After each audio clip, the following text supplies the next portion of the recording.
Welcome back, everyone, to another episode of Happy Metal Tales. I'm your host, Steve Kitts. Crispin, come back. The golden afternoon sun shone over Sunny Meadow as the crows gathered in the tallest oak tree. The young crows flitted between the branches, their sleek feathers gleaming in the light, while the older ones sat chatting and preening and napping. Among them was Crispin, the oldest crow in the meadow. Crispin had seen many seasons come and go, and while he was known for his wisdom and storytelling, he was also known for something else, his round belly. Once a swift and powerful flyer, Crispin now preferred short trips from branch to branch rather than the long journeys over the meadow. His feathers fluffed out more than usual, and then he landed. The branches groaned under his extra weight. "Grandpa Crispin," Carrie Ann said, his bright-eyed granddaughter. She chirped as she landed beside him. "Want to fly with me today? Just a little trip over the meadow." Crispin ruffled his feathers. Dear, I'd love to, but I have important crow things to do."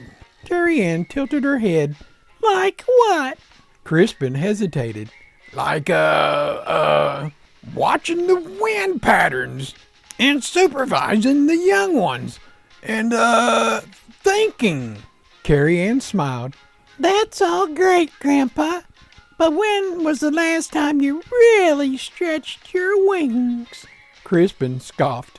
"I stretch 'em every day." He flapped them once for emphasis, but it was more a half-hearted flutter than a strong beat. Carrie Ann frowned.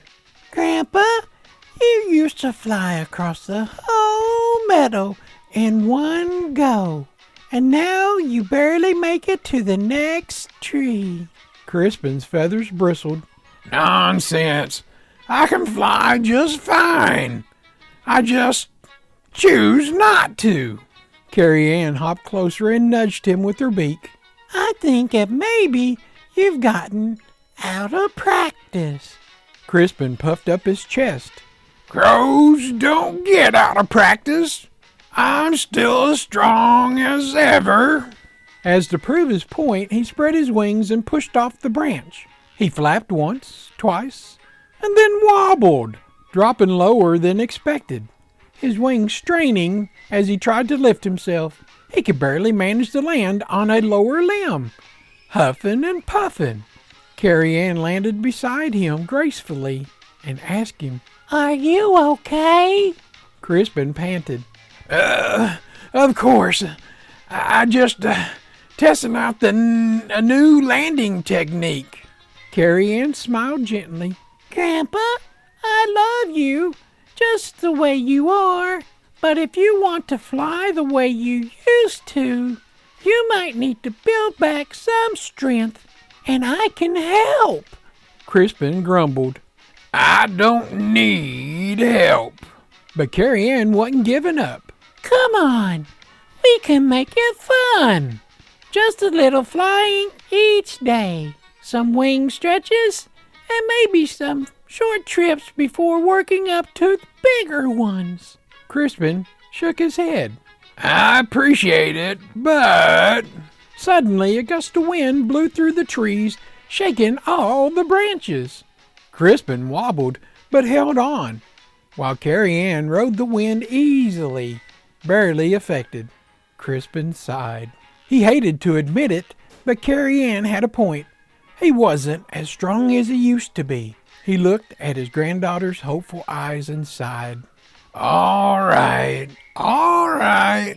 But if I don't like it, I'm quitting." Carrie Ann grinned. "Deal, Grandpa."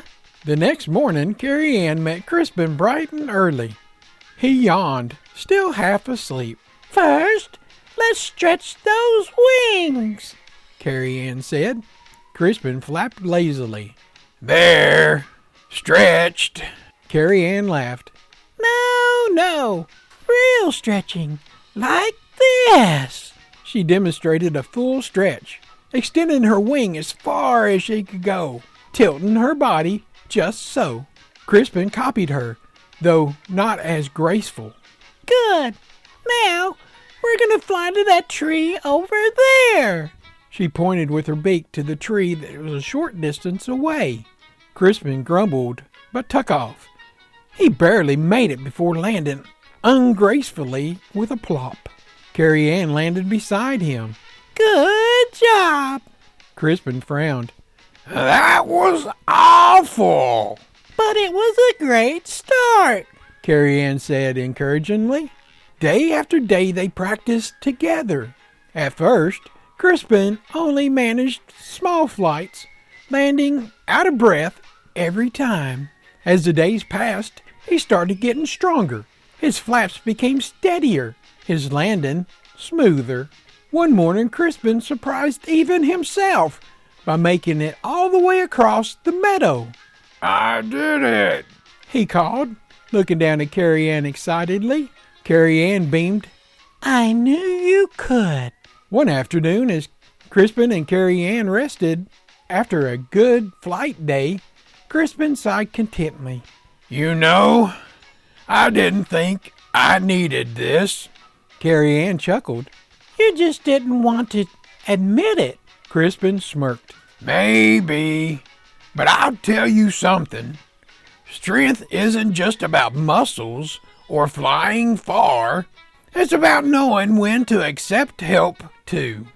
Carrie Ann nudged him. And you, Grandpa, are the strongest crow I know. Crispin fluffed his feathers proudly. And don't you forget it. As the sun dipped below the trees, Crispin felt something that he hadn't felt in a long time. Light, free, and truly strong. The end. Carrie Ann reminded us that sometimes admitting we need help is the hardest thing of all. But when we accept kindness, we grow stronger in more ways than one. And no matter how old we are, Crispin added, there's always room to spread our wings a little bit further. God bless.